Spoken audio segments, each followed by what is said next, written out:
जगद्वन्द्य अवधूत दिगंबर दत्तात्रय गुरु तुम्हीच ना। अनन्य भावे शरणागत मी भव भयवारण तुम्हीच ना।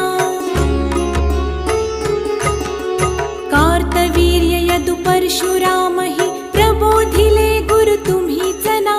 स्वामी जनार्दन एकनाथ तरी कृतार्थ केले तुम्हीच ना। नवनारायण सनाथ करुणी पंथ निर्मिला तुम्हीच ना। मच्छिंद्रादि जति प्रवृत्त केले जन उद्धारा तुम्हीच ना।